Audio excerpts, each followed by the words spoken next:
برادران اسلام، السلام علیکم ورحمۃ اللہ تعالی وبرکاتہ۔ الحمد للہ رب العالمین، والعاقبۃ للمتقین، والصلاة والسلام علی سید الانبیاء وسید المرسلین،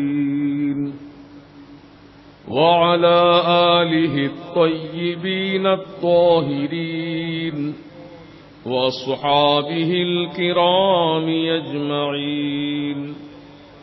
اما بعد، فاعوذ باللہ من الشیطان الرجیم، بسم اللہ الرحمن الرحیم۔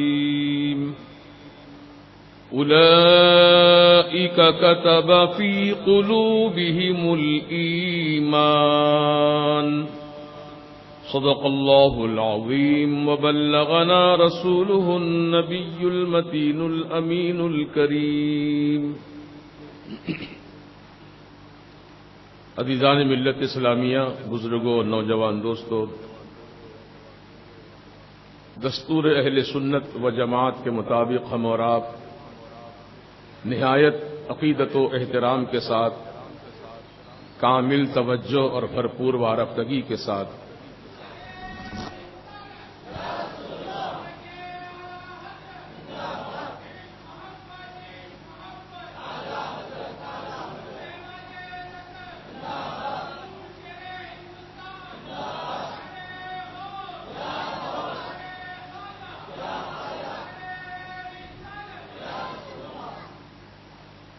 ہم سبوں کے آقا و مولا، مدنی دلہا، تاجدار عرب و عجم، صاحب لطف و کرم،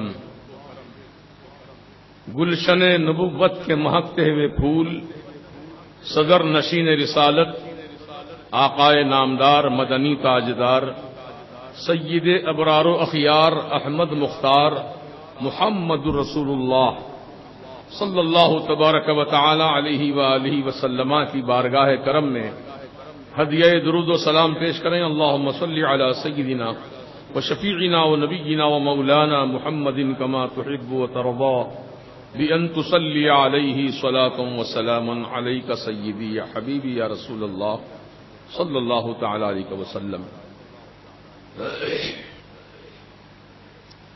قرآن کریم کی جو آیت مبارکہ کی میں نے تلاوت کا شرف حاصل کیا ہے، اولئک کتب فی قلوبہم الایمان، اللہ تبارک و تعالی نے اپنے کلام حکیم میں ارشاد فرمایا، یہی وہ لوگ ہیں، اولئک کے معنی یہی وہ لوگ ہیں کہ جن کے دلوں میں اللہ تعالی نے ایمان نقش کر دیا۔ تو دل میں ایمان کا نقش ہو جانا من جانب الہی ایک بہت بڑی نعمت ہے۔ اب اللہ پاک جس کے دل میں ایمان نقش کر دیا ہو، اس کے دل سے ایمان کبھی جدا نہیں ہو سکتا، ایمان جدا نہیں ہو سکتا، وہ ہمیشہ با ایمان رہے گا۔ زمین پر رہے تو با ایمان، اور زمین میں رہے تو با ایمان، ایمان جدا ہو نہیں سکتا۔ تب کس کے دلوں میں ایمان نقش کیا جاتا ہے، اس کو سمجھنے کی ضرورت ہے۔ اللہ سبحانہ و تعالی ان کے دلوں میں ایمان نقش کر دیتا ہے جن کے دل میں ہر چیز سے بڑھ کر، ہر انسان سے بڑھ کر، ہر مخلوق سے بڑھ کر اللہ اور اللہ کے رسول کی محبت جس کے دل میں ہو، یعنی اب اس محبت کے آگے نہ ماں باپ کی محبت، نہ اولاد کی محبت، نہ کسی عزیز و رشتہ دار کی محبت، نہ اہل و عیال کی محبت، اس محبت پر سب محبتوں کو قربان جو کر دیتے ہیں وہی تو ایمان والے ہیں۔ عزیزان محترم، جب اعلی حضرت عظیم البرکت امام اہل سنت امام احمد رضا فاضل بریلوی محدث بریلوی علیہ رحمت و رضوان کی جب ولادت باسعادت ہوئی اسی شوال کے مہینے میں 10 تاریخ کو، تو اللہ تعالی نے آپ کو پیدا کیا. تو جب پیدائش کی تاریخ اور سن یعنی سال اور تاریخ، تو یہ اللہ تعالیٰ کے اس کلام سے جو میں نے ابھی پڑھا آپ کے سامنے، اولئک کتب فی قلوبہم الایمان، تو اس آیت میں جتنے عدد ہیں، حروف کے جتنے عدد ہیں، اتنی ہی عدد اعلی حضرت کے سن ولادت کے، یعنی استخراج کہتے ہیں اس کو، استخراج قرآن کی آیت سے استخراج، یعنی اپنی تاریخ ولادت اور سن، کس سن میں پیدا ہوئے، کس تاریخ میں پیدا ہوئے، جتنے عدد اس کے اندر جڑتے ہیں وہی اعداد اس آیت کے نکلتے ہیں. تو معلوم ہوا اعلی حضرت کی وہ شخصیت ہے، وہ ذات گرامی ہے کہ جن کے دل میں اللہ تعالیٰ نے ایمان نقش کر دیا. اس آیت سے ثابت ہو گیا، ورنہ اور قرآن میں اور بھی بہت ساری آیتیں ہیں، لیکن اور آیتوں کے عدد اتنے نہیں ہیں جتنے اعداد اس کے ہیں جو اعلی حضرت کے سن ولادت اور تاریخ ولادت سے متعلق ہے. خیر، یہ ایک اضافی بات ہے جو میں نے آپ کے سامنے بیان کیا. اللہ تبارک و تعالی اس دنیا کو جب سے قائم کیا ہے، اس تاریخ سے لے کے آج کی تاریخ تک ہمیشہ حق اور باطل کا ٹکراؤ ہوتے آیا ہے. ہمیشہ حق اور باطل میں ٹکراؤ ہوتا آیا ہے. چنانچہ سب سے پہلے آدم علیہ السلام اس دنیا میں تشریف لائے. آپ سے پہلے جنات رہتے تھے یہاں، لیکن انسانوں میں سب سے پہلے انسان ابو البشر سیدنا آدم علیہ السلام کی آمد ہوئی، اور آپ کے ذریعے سے اولاد پھیلی، اولاد آدم. اب حق اور باطل کا ٹکراؤ کیسے ہو رہا ہے وہ دیکھیے آپ. آدم علیہ السلام کے 2 بیٹے، ایک کا نام تھا حابیل، ایک کا نام تھا قابیل. تو اس وقت دستور یہ تھا، قانون یہ تھا کہ ایک لڑکا ایک لڑکی دونوں پیدا ہوتے تھے آدم علیہ السلام بیوی حوا سے. ایک لڑکا ایک لڑکی، پھر بعد میں ایک لڑکا ایک لڑکی، اس طریقے سے جوڑے پیدا ہوتے گئے. تو قانون قدرت کے مطابق اس دور میں جو پیدا ہوتے تھے بچے و بچیاں، جب وہ بڑے ہو جاتے تو ان کا نکاح کر دیا جاتا.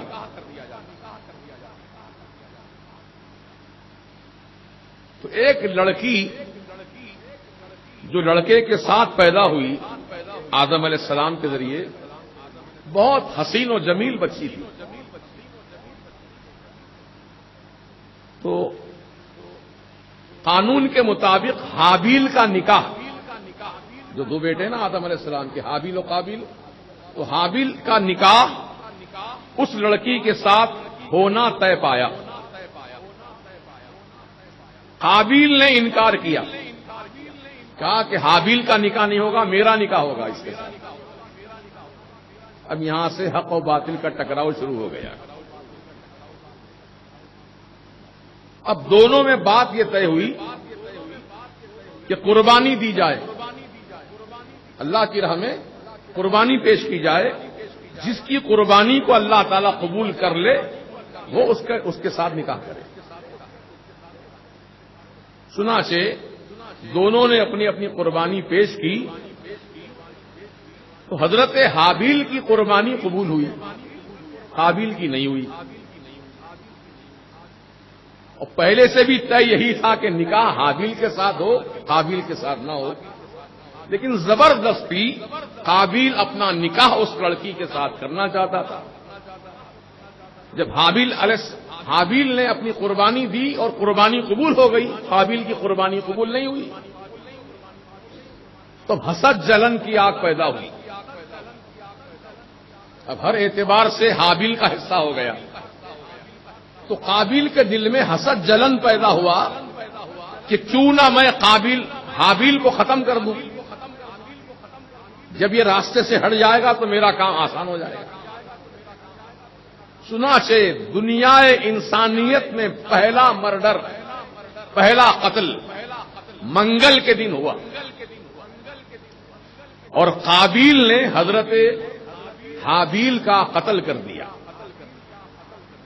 قرآن میں ساری تفصیل موجود ہے. قتل کیسے کیا؟ جو دمبے کے سینگ تھے، سینگ، ان سینگوں سے ہلاک کر دیا حضرت حابیل کو. اب وہ ہلاک ہو گئے، انتقال ہو گیا ان کا، ختم ہو گئے. تو اب پریشان ہوا قابیل کہ اب اس لاش کا میں کیا کروں، کیونکہ اب تک تو کوئی مرا نہیں دنیا میں، پہلی موت ہے دنیا کی. تو اللہ تعالی نے ایک کوے کو بھیجا. کوا اپنی چونچ اور پنجوں سے زمین کو کریدا، گڑا بنایا. پھر ایک مرے ہوئے کوے کو لایا اور مرے ہوئے کوے کو اس گڑے میں ڈالا، مٹی کو ڈھکیل دیا. تو قابیل کو یہ علم حاصل ہوا کوے کے ذریعے کہ اگر کسی کا انتقال ہو جائے تو اس طرح دفن کیا جاتا ہے. چنانچہ قابیل نے حضرت حابیل کو جو شہید ہو گئے ان کو اس طریقے سے زمین میں دفن کر دیا. تو سب سے پہلا قتل انسان کا یہی ہے. یہ حق اور باطل کا ٹکراؤ ہوا. اب دنیا آگے بڑھی، اس طریقے سے انسانوں کی آبادی زیادہ ہونے لگی. اللہ تعالیٰ ان انسانوں کی ہدایت کے لیے انبیاء کرام کو مبعوث فرمایا. نوح علیہ السلام کا زمانہ آیا. تو نوح علیہ السلام کے زمانے میں 4 اللہ کے نیک بندے تھے ان کی امت میں، بڑے متقی، پرہیزگار، اللہ والے. تو نوح علیہ السلام کی قوم نبی کو بھی مانتی تھی اور ان 4 اللہ کے نیک بندوں کو بھی بہت زیادہ محبت کرتی تھی.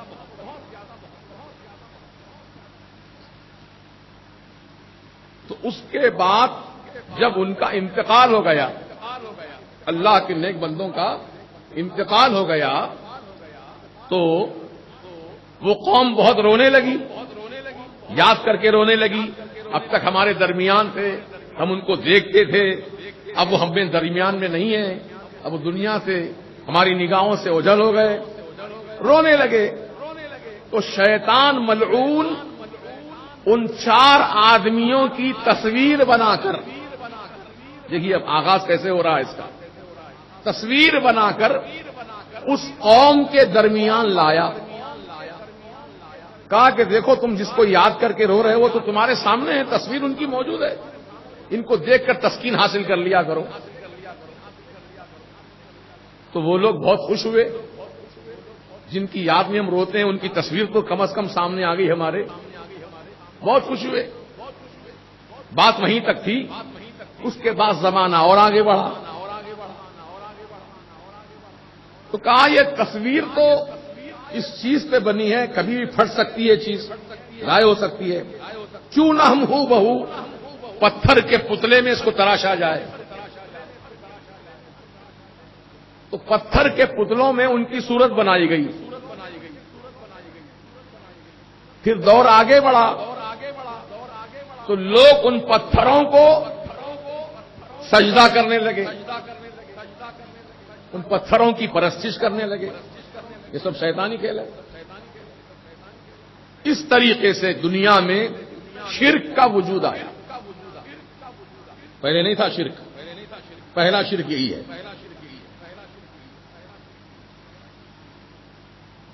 اب یہاں سے دنیا جیسے جیسے ترقی کرتی گئی، پھیلتی گئی، نئے نئے انداز سے بت تراشے گئے، نئی نئی صورتیں وضع کی گئیں، نئے نئے طریقے ایجاد کیے گئے، اور شرک اور کفر کا ماحول دنیا میں پھیلتا گیا. تو اللہ تعالیٰ نے اس شرک اور کفر کو جو باطل ہے، چلیے باطل ہے نا، باطل ہے، اس باطل کو ختم کرنے کے لیے، اس باطل کی تردید کے لیے اللہ تعالیٰ نے مسلسل نبیوں اور رسولوں کو دنیا میں مبعوث فرماتا رہا، یہاں تک کہ ہمارے آپ کے آقا سید عالم علیہ السلام کی دنیا میں آمد ہوئی. اور حضور نے اپنی زبان پاک سے اعلان فرما دیا، انا خاتم النبیین، میں اللہ کا آخری نبی ہوں. اب میرے بعد کوئی نبی آنے والا نہیں ہے قیامت تک، میں آخری نبی ہوں اللہ کا. الا لا نبی بعدی، یہ حدیث کے الفاظ ہیں. حضور نے فرمایا کہ میرے بعد اب کوئی نبی نہیں ہے، میں اللہ کا آخری نبی بن کر آیا.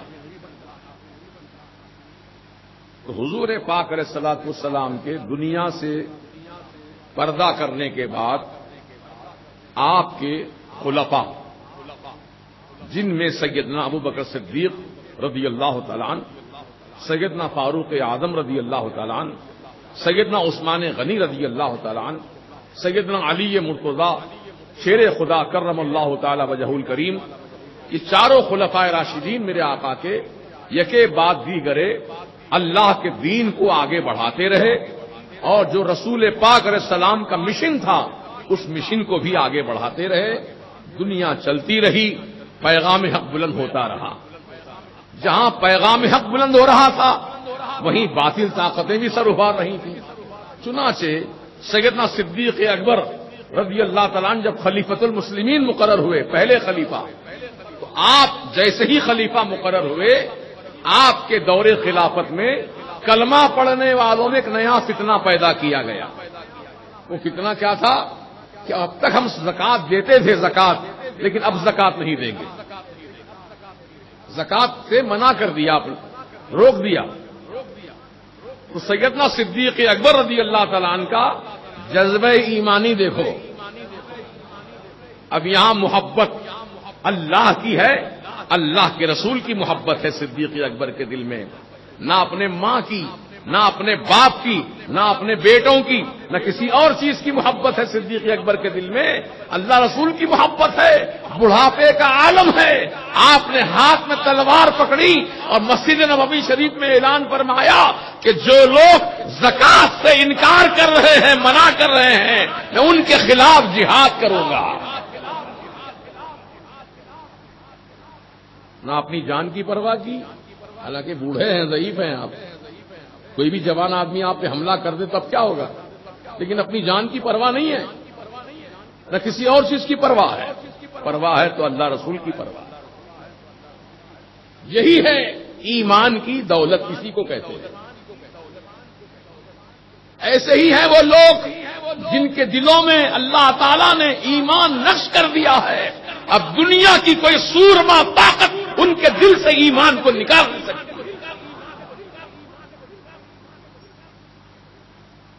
خلفائے راشدین کا دور، صحابہ کرام کا دور، ائمہ مجتہدین کا دور، غوث اعظم کا دور، غریب نواز کا دور، یہ سارے کے سارے وہی لوگ ہیں جن کے دلوں میں اللہ پاک نے ایمان نقش کر دیا. حضور مجدد الفسانی شیخ احمد فاروق کی سرہندی نقشبندی علیہ رحمت و رضوان، جن کا مزار پاک امبالہ کینٹ میں ہے، اکبر نے نیا دین بنا کر پیش کیا تھا دین اسلام کے خلاف، تو سیدنا مجدد الفسانی رضی اللہ تعالیٰ عنہ نے اکبر جیسے بادشاہ کے خلاف آپ نے حق کی آواز بلند کی، کہا کہ اے اکبر، تیرا دین جھوٹا ہے، تو بھی جھوٹا ہے، تیرا دین بھی جھوٹا ہے. دین تو وہ سچا ہے جو میرے مصطفیٰ نے دیا ہے. نہ اپنی جان کی پرواہ ہے، نہ کسی اور چیز کی پرواہ ہے۔ بادشاہ کے خلاف آواز اٹھانا کوئی معمولی بات ہے؟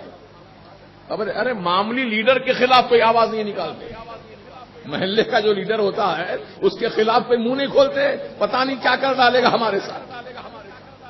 ڈرتے ہیں لوگ، اپنی جان، اپنے مال، اپنے بال بچوں کی فکر کرتے ہیں، لیکن جو اللہ تعالیٰ جن کے دلوں میں ایمان نقش کر دیا ہے وہ کسی کی پرواہ نہیں کرتے ہیں، ان کے دل میں فقط محبت ہوتی ہے اللہ اور اللہ کے رسول کی۔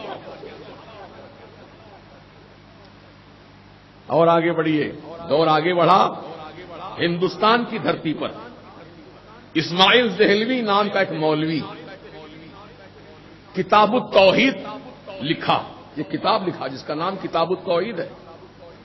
اس نے اس کتاب میں اللہ تعالی کی جہاں وحدانیت کا ذکر کیا، وہیں پیارے آقا صلی اللہ تعالی علیہ وسلم کی شان میں ایک نہیں 36 گستاخیاں کیا، بے ادبیاں لکھا۔ ہمارے آقا علیہ السلام کو معاذ اللہ مر کے مٹی میں مل گیا لکھا، اور شیطان کا علم زیادہ ہے، نبی کا علم کم ہے یہ لکھا۔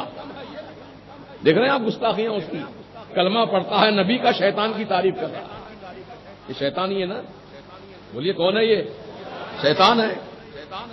نبی کے علم کا انکار کر رہا ہے اور شیطان کے علم کا اقرار کر رہا ہے، اور نبی کی حیات کا انکار کر رہا، کہتا ہو تو مر کے مٹی میں مل گئے۔ اور لکھا ہے اس نے کہ اللہ تعالی کے سامنے نبی، صدیق، شہید، اولیاء اللہ چمار سے بھی زیادہ ذلیل ہے۔ تو معلوم یہ ہوا کہ چمار کی بھی تھوڑی عزت ہے اللہ کے سامنے، لیکن نبی کی عزت نہیں ہے۔ یہ اس کے جملے ہیں جو کتاب التوحید میں لکھا ہے اس ملعون نے۔ جب ایسے فتنے پھیلے، بڑے زور و شور کے ساتھ پھیلے، کیونکہ ان کے پیچھے انگریزوں کی طاقت تھی، ان کے پیچھے انگریزوں کا سپورٹ تھا، ان کے پیچھے پیسہ روپیہ سب کچھ لگا ہوا تھا۔ بس کام یہی تھا کہ فتنے پھیلاؤ، مسلمانوں کے ایمان کو برباد کر دو۔ تو ایسے عالم میں پروردگار عالم نے اپنے ایک منتخب بندے کو پیدا فرمایا جس کا نام امام احمد رضا ہے، جو بریلی کی دھرتی پر جنم لیتے ہیں، اور 1856 میں آپ کی ولادت ہوتی ہے۔ اور یہ فتنے اپنے بام عروج پر آ چکے تھے، وہابیت کا فتنہ، قادیانیت کا فتنہ۔ ادھر قادیان سے غلام احمد قادیانی اپنے آپ کو نبی بنا کر پیش کر رہا تھا، اس کا کوئی جواب دینے والا نہیں تھا، اس کا رد کرنے والا نہیں تھا۔ اللہ پاک نے امام احمد رضا کو پیدا فرمایا، جو امام احمد رضا نے ہر ایک کے چہرے بے نقاب کیے۔ مسلمانوں، یہ گستاخ رسول ہے، اس کے قریب مت جانا، یہ گستاخ نبی ہے، اس کے قریب مت جانا، یہ گستاخ اولیاء ہے، اس کے قریب مت جانا، یہ جھوٹی نبوت کا دعویٰ کر رہا ہے، اس کے قریب نہ جانا، بلکہ ہمارے آقا علیہ الصلوۃ والسلام ہی اللہ کے آخری اور سچے نبی ہیں۔ ان کی غلامی کا پٹا گلے میں ڈالے رکھنا اور ان سے محبت رکھنا، ان کی محبت میں ایسے مر مٹ جانا۔ اولاد سامنے آئے، اولاد کو قربان کر دو، دولت کا معاملہ آئے، دولت کو قربان کر دو، لیکن اپنے ایمان کو قربان نہیں ہونے دینا، اپنے ایمان کو تباہ نہیں ہونے دینا۔ یہی پیغام اعلی حضرت نے بلند کیا، اور آج تک الحمدللہ 1500 کتابیں اعلی حضرت نے لکھ ڈالی۔ ہر کتاب میں آپ نے ایمان کی سلامتی پر اہمیت عطا فرمائی۔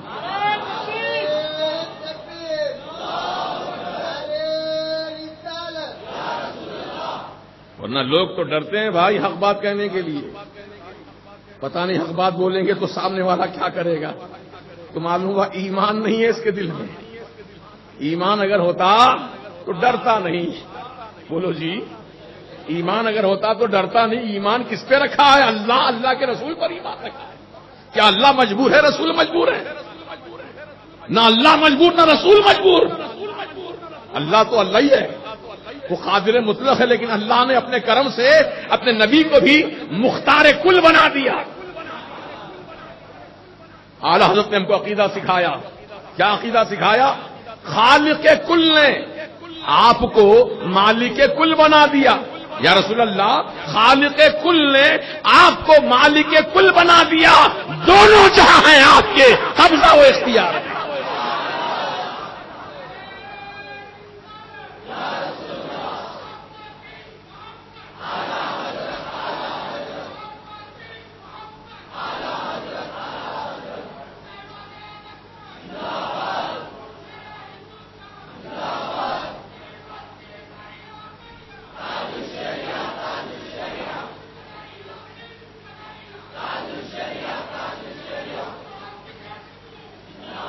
قسم اللہ پاک کی، قسم اللہ پاک کی، اعلی حضرت کا دامن کرم ہم کو نصیب ہو گیا، ہمارا ایمان سلامت رہ گیا۔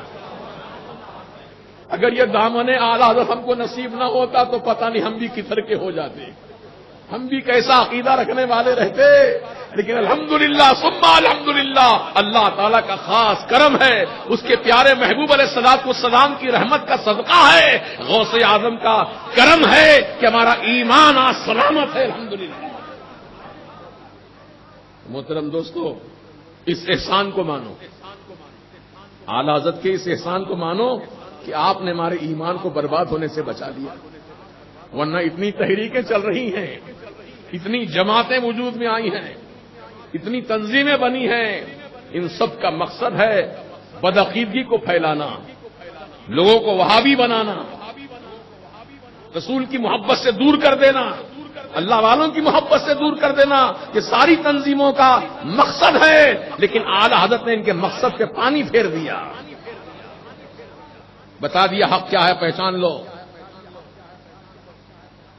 تو محترم سامعین، الحمدللہ اس وقت پوری دنیا میں اہل سنت و جماعت کا غلبہ ہے،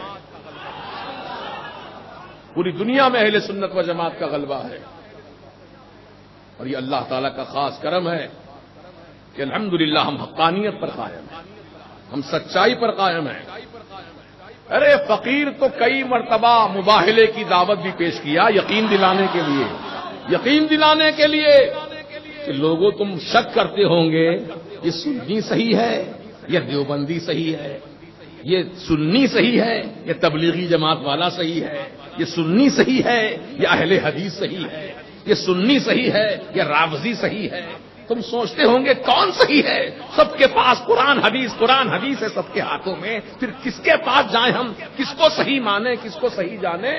لوگ پریشان حال ہیں۔ تو میں نے ایسے لوگوں کو ایک راستہ دکھایا تھا الحمدللہ۔ سب سے پہلے حیدرآباد کی سرزمین پر مکہ مسجد کے صحن میں جشن غریب نواز کے موقع پر جب 786 سالہ آپ کا عرس منایا گیا تھا، اس وقت جلسے میں مکہ مسجد کے صحن میں سب سے پہلے اس فقیر نے تمام باطل عقیدے والوں کو مباہلے کی دعوت دی تھی کہ اے لوگوں آ جاؤ، اہل سنت و جماعت کی سچائی کو جاننا ہے۔ تو میں بھی آگ میں کودتا ہوں، باطل جماعت والے بھی آگ میں کود جائیں، جو زندہ سلامت واپس نکل کر آئے گا اس کا عقیدہ سچا مانا جائے۔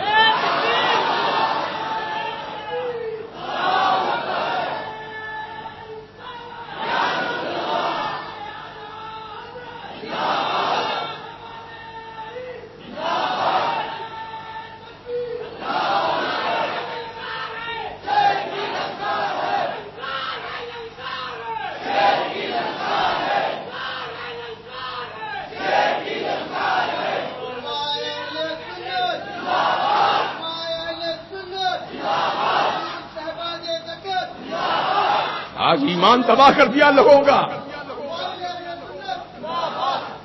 کا ایمان تباہ ہو رہا ہے، کسی کو کچھ پرواہ نہیں ہے، سب موج مستی کی زندگی گزار رہے ہیں۔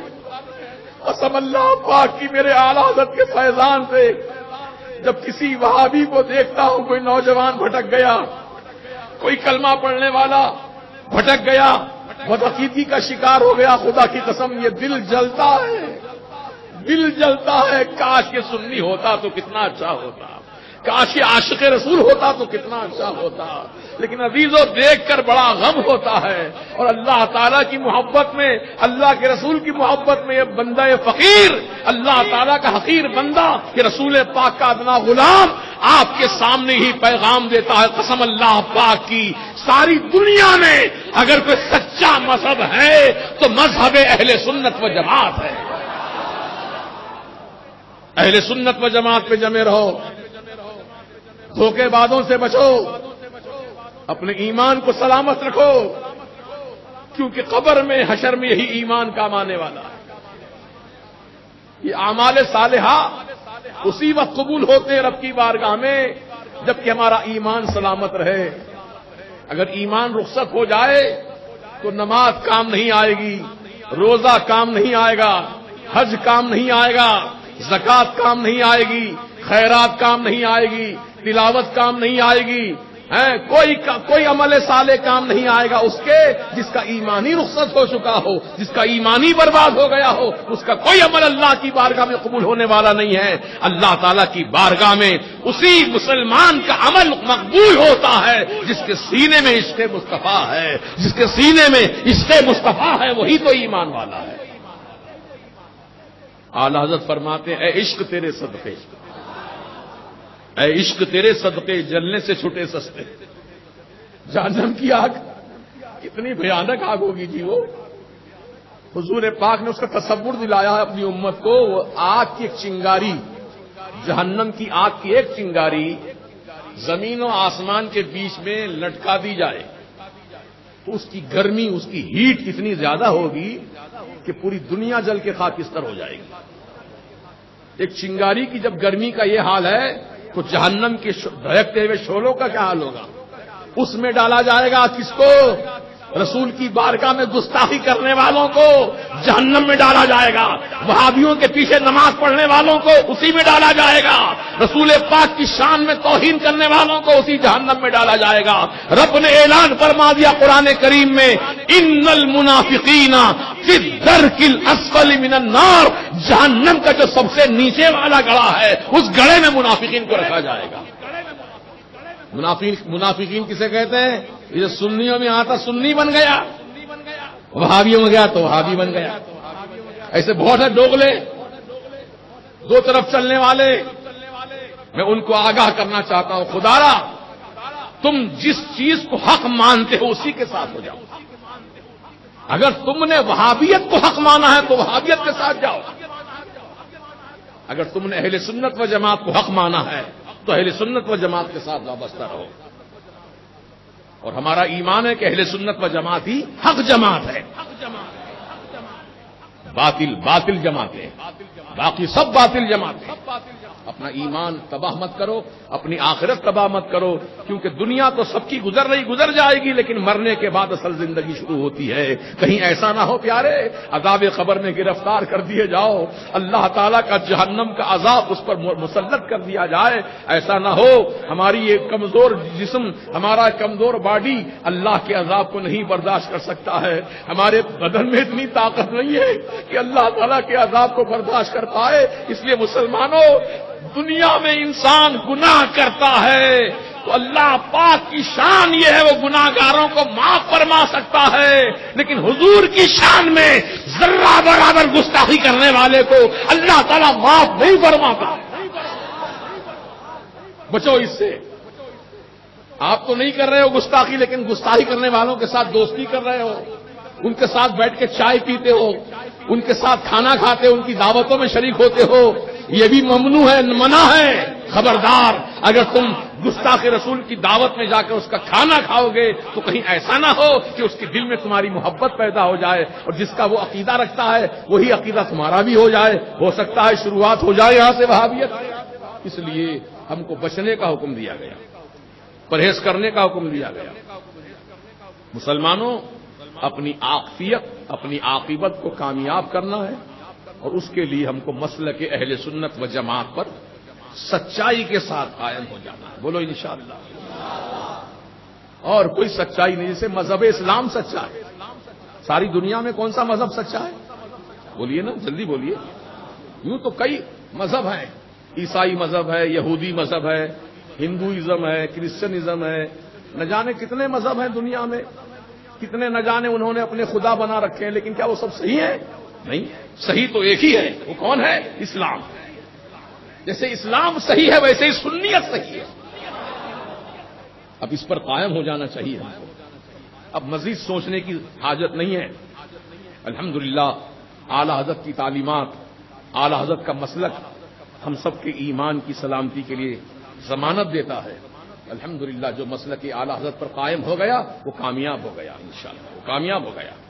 اللہ پاک ہم سب کو ایمان کی سلامتی کے ساتھ دونوں جہاں کی دولتیں، برکتیں، رحمتیں، نعمتیں عطا فرمائے۔ اور آپ جانتے ہیں کہ الحمدللہ اسی مہینے کی 10 شوال المکرم جو گزر گئی پرسوں، اسی 10 شوال کو اعلی حضرت کی ولادت کا دن۔ بولیے کون سی شوال؟ 10 شوال۔ آپ پیدا ہوئے 10 شوال کو، اور اللہ کا کرم دیکھو آپ، دنیا میں جتنے بھی دینی مدرسے ہیں، دینی مدرسے، وہ سب مدرسے رمضان میں چھٹی مل جاتی ہے ان کو، مدرسوں کو، دینی مدرسوں کو رمضان کے مہینے میں چھٹی مل جاتی ہے۔ جب ری اوپن ہوتا ہے مدرسہ، دوبارہ جب آغاز ہوتا ہے تو 10 شوال کو ہی کھلتا ہے۔ تو گویا اعلی حضرت جس دن پیدا ہوئے مدرسے کھل رہے ہیں، مدرسے کھل رہے ہیں۔ اور آپ 13 سال کی عمر میں، اعلی حضرت عظیم البرکت صرف 13 سال 6 مہینے کی عمر میں عالم، فاضل، مفتی بن گئے۔ پہلا فتویٰ آپ نے 13 سال 6 مہینے کی عمر میں تحریر کیا رضاعت کے عنوان پر۔ سمجھے، یہ قابلیت اللہ پاک نے آپ کو عطا فرمائی ہے۔ لہذا ہم آپ کی تعلیمات کو ہمیشہ سامنے رکھیں اپنی نگاہوں کے، اور جو چیز سمجھ میں نہ آ رہی ہو، آپ علماء حق سے، علماء اہل سنت سے رابطہ کر کے ان سے معلومات حاصل کیجئے۔ انشاءاللہ آپ کی معلومات میں اضافہ ہوگا اور ایمان سلامت و محفوظ رہے گا۔ اللہ پاک ہم سب کو توفیق رفیق عطا کرے۔ حضرات گرامی، آپ جانتے ہیں کہ دارالعلوم فیض رضا جو آج سے نہیں کئی برسوں سے چل رہا ہے، سب سے پہلے ادارہ دارالعلوم فیض رضا کا بوین پلی میں، اولڈ بوین پلی میں قائم کیا گیا، سکندرآباد میں کرائے کی بلڈنگ میں۔ اس کے بعد الحمدللہ معین آباد میں ذاتی زمین خرید کر کے پہلا مدرسہ معین آباد کے علاقے میں قائم کیا گیا، اس کا نام دارالعلوم فیض رضا ہے، اور الحمدللہ چل رہا ہے۔ بچے وہاں بھی حافظ قرآن بن رہے ہیں، قاری قرآن بن رہے ہیں۔ اور یہ مرکز اہل سنت جب یہاں قائم کیا گیا سن 2011 میں، تو اس کے بعد الحمدللہ یہاں مسجد بھی تعمیر ہوئی، مدرسہ بھی بن گیا، بچے تعلیم حاصل کر رہے ہیں، اور بڑی خوشی کی بات یہ ہے کہ لڑکیوں کی تعلیم کا بھی انتظام کر دیا گیا ہے۔ اور الحمدللہ لڑکیوں کی تعلیم فی الوقت آنے جانے کی تعلیم ہے، مطلب روزانہ 9 بجے آنا اور 2 بجے چلے جانا گھر کو۔ ابھی ہاسٹل کا انتظام نہیں ہوا ہے، انشاءاللہ بہت جلد وہ بھی انتظام ہو جائے گا۔ اور بچے پڑھ رہے ہیں ماشاءاللہ، حافظ بن رہے ہیں، عالم بن رہے ہیں، اور بچیوں کا بھی اس سال سے عالمہ کی جماعت شروع ہو رہی ہے، عالمہ کی جماعت شروع ہو رہی ہے۔ اور ماشاءاللہ بچیاں بہت محنت سے پڑھ رہی ہیں، بچے بھی پڑھ رہے ہیں ماشاءاللہ۔ اللہ تعالیٰ اور مزید شوق ان کو عطا فرمائے، اور محبت کے ساتھ اور ادب و احترام کے ساتھ علم دین حاصل کریں، انشاءاللہ ترقی پائیں گے دونوں جہان۔ حضرات گرامی، ابھی نیا بلڈنگ جو بنی ہے بازو مدرسے کی عمارت، گراؤنڈ +2، اس میں اب تعلیم شروع ہو جائے گی انشاءاللہ، کام تیزی سے جاری ہے۔ اور ابھی آج ہی صبح میں پتھر بچھانے کے لیے پالش پتھر منگایا گیا، اس کا کام جاری و ساری ہے، پلاسٹنگ کا کام چل رہا ہے۔ تو اب اس میں عمارت میں 36 پنکھے چاہیے۔ کتنے؟ کیونکہ 12 کمرے ہیں جملہ، 12 بڑے بڑے روم ہیں، ان 12 روم میں 36 فین چاہیے فی الوقت۔ تو آپ سے گزارش ہے کہ جو اپنے مرحومین کے ثواب کے لیے یا اپنی طرف سے یا کسی اور کی طرف سے پنکھے لگانا چاہتے ہوں تو مدرسے میں لگوائیے، جب تک وہ پنکھا چلتا رہے گا، بچے پڑھتے رہیں گے، ثواب آپ کو ملتا رہے گا، ہے نا، ثواب جاریہ ہے۔